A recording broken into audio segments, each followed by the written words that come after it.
শহরের অভ্যন্তরেই বসবাস জমিদার অলিয়র চৌধুরীর। তিনি 5 পুত্রের জনক। তার দ্বিতীয় স্ত্রী প্রেরণার গর্ভের সন্তান পল্লব চৌধুরী, পলাশ চৌধুরী, প্রণয় চৌধুরী, অঙ্গন এবং রঙ্গন চৌধুরী। তার প্রথম স্ত্রীর নাম অরুণা চৌধুরী। প্রথম স্ত্রী অরুণা সন্তান ধারণে অক্ষম ছিলেন, তাই খালাতো বোন প্রেরণার সাথে প্রণয়ের সম্পর্ক পরবর্তীতে বৈবাহিক সম্পর্কে রূপ নেয়। বিয়ের 10 বছরের ব্যবধানেই 5 পুত্রের জনক জননী হয় অলিয়র এবং প্রেরণা চৌধুরী। 5 পুত্রকে নিয়ে গর্ভধারিণী প্রেরণার থেকেও বেশি উল্লাসিত ছিল অরুণা। তাই অলিয়রের কাছে পঞ্চপুত্র নিয়ে তার প্রথম আবদার ছিল তাদের প্রধান এই গৃহটি পঞ্চভাইকে উপহার স্বরূপ লিখে দিতে এবং জমিদার বাড়িটির নামকরণ করতে হবে 5 ফোড়ন গৃহ। জমিদারের এই 5 পুত্র ঠিক 5 প্রকার মশলার মতোই। জিরা, কালো জিরা, মেথি, মৌরি ও রাঁধুনের সংমিশ্রণে যেমন তৈরি হয়েছে 5 ফোড়ন মশলা, ঠিক তেমনই অলিয়র চৌধুরীর পঞ্চপুত্রের মিশ্রণে তৈরি 5 ফোড়ন গৃহ, যারা একই গর্ভ থেকে জন্মানো সত্ত্বেও প্রত্যেকে ভিন্ন স্বভাবের অধিকারী। জমিদার অলিয়র চৌধুরী যেমন সম্পদশালী, ঠিক তেমনই বদমেজাজি।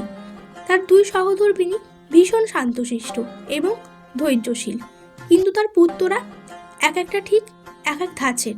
মিল কেবল একদিকেই রয়েছে, পঞ্চ ভাই ভীষণ রহস্যময় এবং দুর্বৃত্ত চরিত্রের অধিকারী।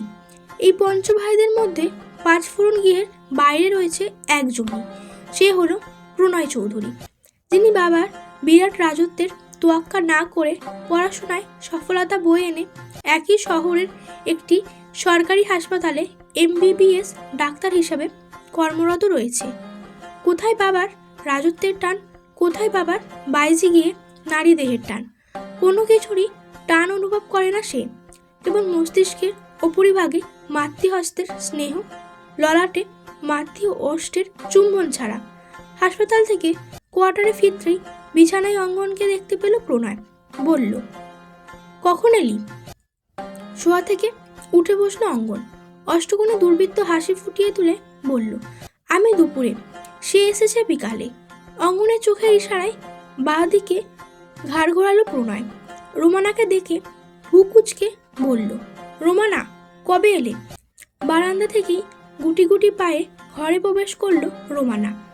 অভিমানী সুরে বলল, 2 দিন আগে এসেছি। গতকাল তোমার বাড়ি ফেরার কথা ছিল প্রণয়, কেন তুমি ফেরোনি? গায়ে জড়ানো কোট খুলতে খুলতে গম্ভীর কণ্ঠে প্রণয় বলল, এই প্রাপ্তিটুকুর জন্যই।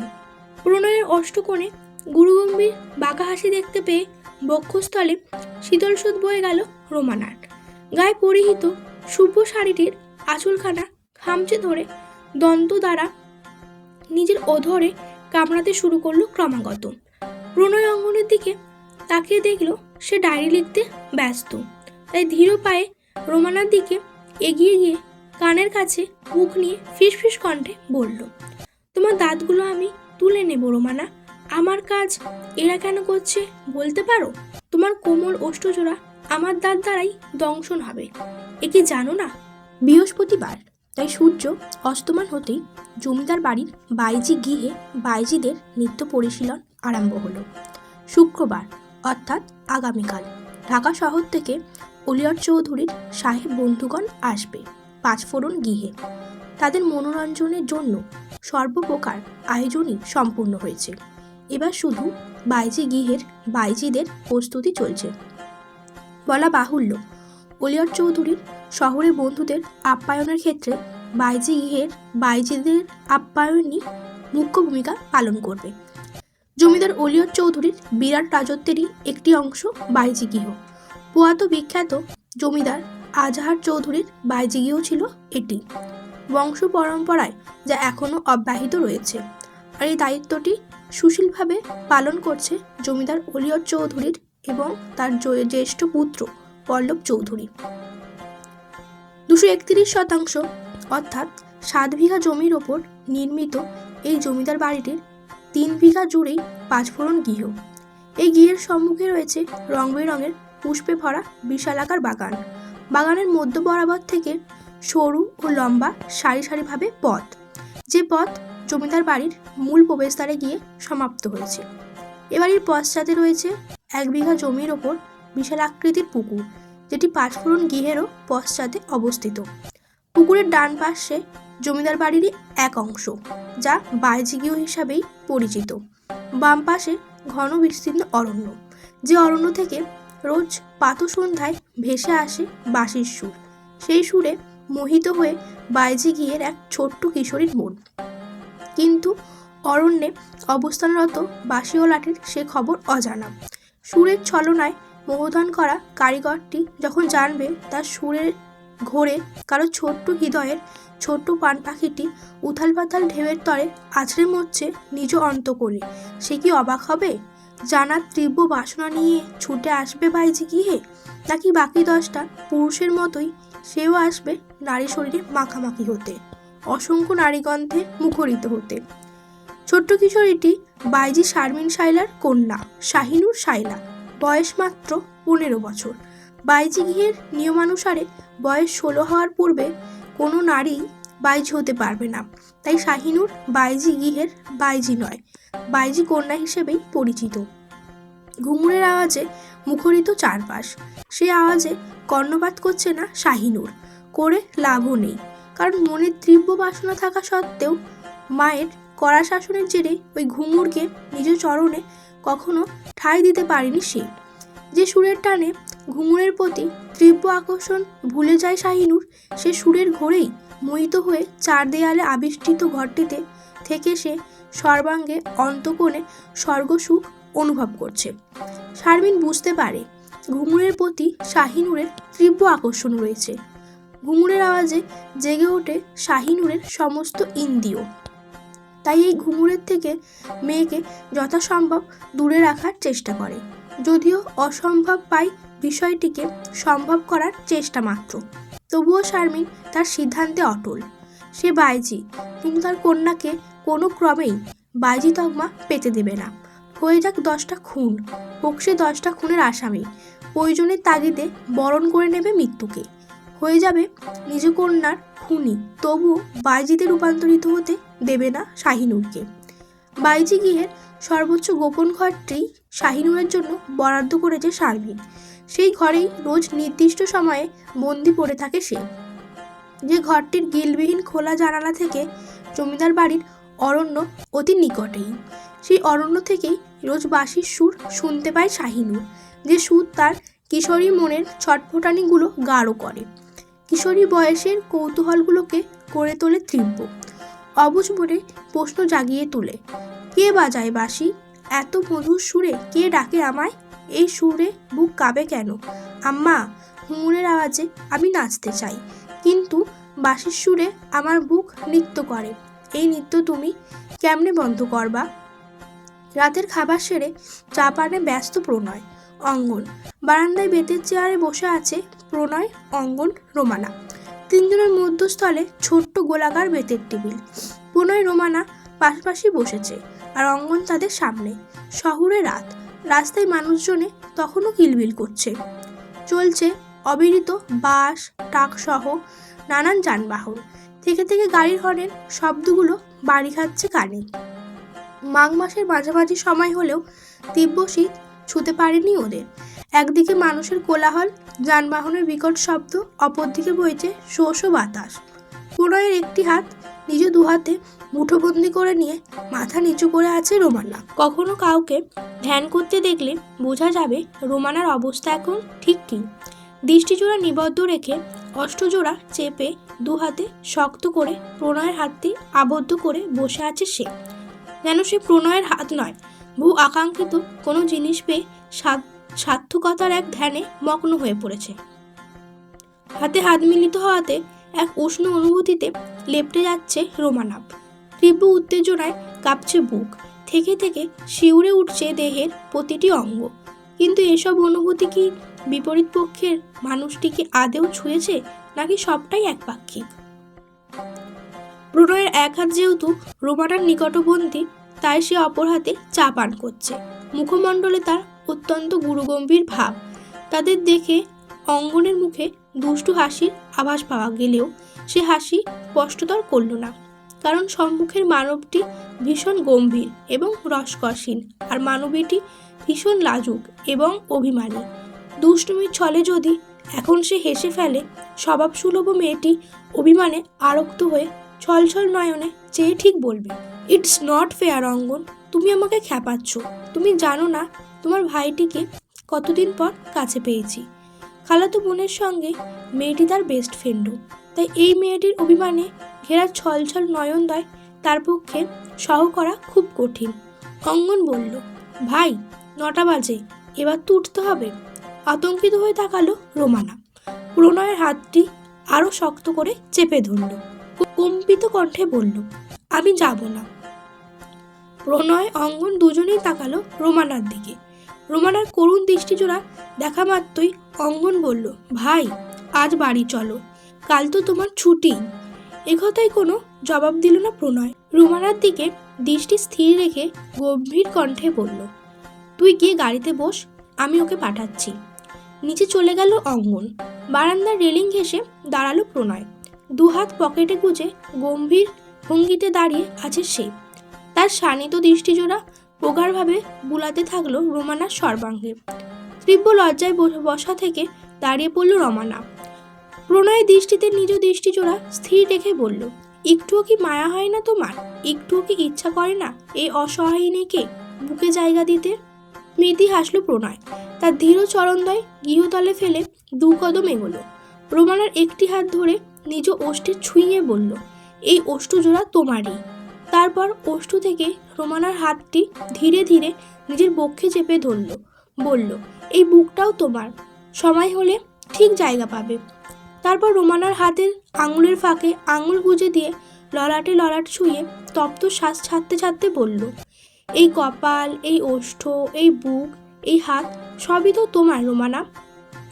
আবেশে আচ্ছন্ন হয়ে মিহি কণ্ঠে প্রশ্ন করল রোমানা, এইসব নয়, তোমার মনটুকুই যথেষ্ট আমার জন্য। তোমার মনটুকু শুধু আমার জন্য বরাদ্দ থাকলেই চলবে। আচমকায় রোমানার মুখোশিতে কড়া দৃষ্টি ফেলল প্রণয়। আচমকা হাতটিও ছেড়ে দিল। ভুদয় কুচকে ক্ষীণ কণ্ঠে বলল, এসব প্রসাধনী কেন মেখেছ রোমানা? প্রকৃতিগতভাবে তুমি যা আছো তাই যথেষ্ট, এসবের কি প্রয়োজন? খালামুনিই তো সাজিয়ে দিয়েছে আমাকে, তুমি কেন রাগ করছো? আমায় কি ভালো লাগছে না? একদমই না। নকল জিনিসের প্রতি আমার কোনো আগ্রহ নেই রোমানা। তোমার গায়ের চাপা রং নিয়ে যদি আমি কমফর্ট ফিল করি, তুমি কেন করবে না? চোয়াল জোড়া শক্ত হয়ে উঠল প্রণয়ের। তীব্র ক্ষোভ নিয়ে সরে গেল রোমানার সামনে থেকে। আতঙ্কিত হয়ে চোখ বিয়ে অশ্রু গড়িয়ে পড়ল রোমানার। প্রণয় রেগে গেছে, তার প্রতি রেগে গেছে। কেন সে খালামুনির কথায় এত সাজলো? কেন মাখতে গেল প্রসাধনীগুলো? এখন কি করে এই কঠিন মানুষটাকে নিয়ন্ত্রণে আনবে সে? রোমানার ধারণা তার সাজগোজের জন্য রেগে গেছে। প্রণয় তাকে বোঝালেও তাই। কিন্তু প্রণয় যদি এটার জন্য এইভাবে রেগে গিয়ে থাকে, তাহলে পূর্বেই কেন রাখলো না? নাকি পূর্বে খেয়াল করেনি? এত সময় পর খেয়াল হয়েছে বলে এভাবে রেগে গিয়ে ছুঁড়ে ফেললো তাকে? নাকি সাংঘাতিক কিছু লুকাতেই এই প্রয়াস? শুক্রবার রাত তখন প্রায় 11টা। অলিয়র চৌধুরীর মিত্রগণরা তখন প্রমত্তকর রস পান করে বেহুশের ন্যায় আচরণ করছে। বাইজি চুমকি আর বাইজি রূপসী নিত্যে নিত্যে শরীরের ঘাম ঝরিয়ে ফেলেছে। শুভ্র দেহের গণ্ডস্থলে উদরে লেপ্টে থাকা ঘামগুলো মুক্ত দানার মতো চকচক করছে। নারীদয়ের সেদাক্ত উন্মুক্ত উদরের প্রতি তীব্র আকর্ষণে দিশেহারা হয়ে সকলের সম্মুখেই প্রমুখ নামে অলিয়রের এক মিত্র বাইজি চুমকিকে একটানে নিজের কোলে বসিয়ে বিকিত লোভাতোর অষ্টাধর গভীরভাবে ছুঁয়ে দিল উদরে। একের পর এক চুম্বন লেপ্টে দিয়ে এক পর্যায়ে হিংস্র পশুর ন্যায় খুবলে খেতে শুরু করলো। ধীরে ধীরে গৃহ শূন্য হয়ে গেল। কেউ আতঙ্কিত হয়ে ছুটে বেরিয়ে গেল, কেউ অধরে দুর্বৃত্ত হাসি রেখে ফুটিয়ে তুলে বের হলো। সকলের সম্মুখে নিজের অর্ধনগ্ন বক্ষে উদরে বাবার বয়সী এক পুরুষের বিধ্বংসী লীলা খেলার সূচনা হওয়াতে প্রথমে লজ্জায় ঘৃণায় মূর্ছিত ধরল চুমকি। কিন্তু সে মূর্ছনা বেশিক্ষণ স্থির রইল না। সকল চেতনা ভুলে গিয়ে অচেতন উন্মাদ ভোগ্য বস্তু রূপে ধরা দিল প্রমুখ নামে পুরুষটির কাছে। বাইজি রূপসী স্বেচ্ছায় অলিয়রের এক মিত্র পুত্রের সঙ্গে পাশের ঘরে চলে গেল, কারণ সে বেশ চতুর নারী। নিজ শরীরের ওপর করা তাণ্ডবগুলোকে কিভাবে উপভোগ করতে হয় তা খুব ভালোভাবেই জানে সে। অন্যান্য ঘর থেকেও ঘুঙুরের শব্দ ভেসে আসছে। নানাবিধ গানে ঘুঙুরের আওয়াজে নারী কণ্ঠের মৃদু আত্মনাদে মুখরিত পুরো বাইজি গৃহ। প্রধান নৃত্যকক্ষে রয়েছে জমিদার অলিয়র চৌধুরী, যেখানে তার সেবায় নির্মিত বাইজি সব্বরী। তার বাম ডান পাশের কক্ষগুলোতে পল্লব চৌধুরী এবং পলাশ চৌধুরী রয়েছে নিজ পছন্দনীয় বাইজিদের সঙ্গে। বাকি কক্ষগুলোতেও অতিথিরা নিজ আমোদে ব্যস্ত। রয়েছে অগণিত বাইজিও। বাইজিদের প্রধান শারমিন বাইজি নিজ কক্ষে মান্নাতের সঙ্গে শুয়ে আছে। শারমিন বাইজিদের মধ্যে প্রধান হলেও সে নৃত্য ব্যতীত অন্য কিছু দিয়ে জমিদার বাড়ির কোনো পুরুষ বা জমিদারের কোনো মিত্রের মন জয় করার প্রয়োজন মনে করে না, আর না তার ওপর কেউ জবরদস্তি করতে পারে। জমিদার অলিয়র চৌধুরী চরিত্রহীন হলেও নিজ প্রতিজ্ঞায় বরাবরই অটল। মান্নাত শারীরিকভাবে অসুস্থ থাকায় তার কিছুদিন ছুটি। দুই সখীতে শুয়ে আছে একই বিছানার চারপাশ দিয়ে অগণিত আওয়াজে এসে বাড়ি খাচ্ছে ওদের কর্ণে।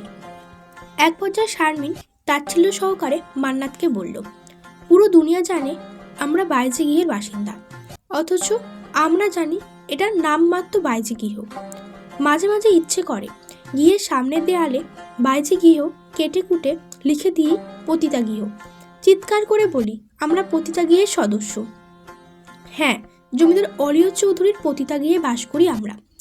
শহরের আনাচে কানাচে জানিয়ে দিতে ইচ্ছা করে মুখোশধারী জমিদার অসহায় নারীদের ভোগের বস্তু মনে করে। ক্ষমতার অপব্যবহার করে অসহায় নিরুপায় নারীদের বাধ্য করে পতিতা রূপে জীবন কাটাতে। শারমিনের তেজস্বী বাক্যলাপ শুনে হু হু করে কেঁদে উঠল মান্নাত। শারমিন তার মুখ চেপে ধরে বলল, চুপ কর, চুপ কর, জানোয়ারটা আজ এসেছে, নরপিশাচটা আজ এসেছে। আমি খুব কষ্টে অলিয়রকে বুঝিয়েছি তোর স্থির সমস্যা ঘটেছে। জানিস, তখন জানোয়ারটা ঠোঁট টিপে হাসছিল। মানুষ এতটা নির্দয় কেন হয় সখী, এত নৃশংস? লোভে পাপ, পাপে মৃত্যু। তুই যে লোভ করেছিলি, ভালোবাসার লোভ, জমিদার পুত্রের পত্নী হওয়ার লোভ, তোকে মৃত্যুপুরীতে নিয়ে এসেছে।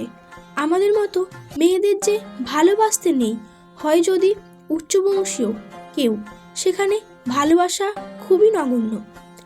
যে ভালোবাসার ফাঁদে পড়ে আমার দেহ মন আজ ক্ষতবিক্ষত, সে ভালোবাসার ফাঁদে যেন আর কেউ না পড়ে, আর কারো গর্ভে যেন না আসে ওই জমিদার বাড়ির অংশ, আর কোনো নিষ্পাপ প্রাণের যেন না ঘটে মৃত্যু। মান্নাতের কথা শুনে তাচ্ছিল্য হাসি হেসে শারমিন বলল, অভিশাপ দিতে হবে না মান্নাত, প্রকৃতিই অভিশাপ বয়ে আনবে ওদের জীবনে। তুই কি এখনো টের পাসনি পল্লব চৌধুরী নিঃসন্তান, পলাশ চৌধুরীরও স্থির বাচ্চা ধরে না? আমার মন বলছে ওরা নির্বংশ হবে, শেষ জামানায় জয় আমাদেরই হবে। পলাশ চৌধুরী নামটা শুনতেই আবার বাঁধ ভাঙা কান্নায় ভেঙে পড়ল মান্নাত।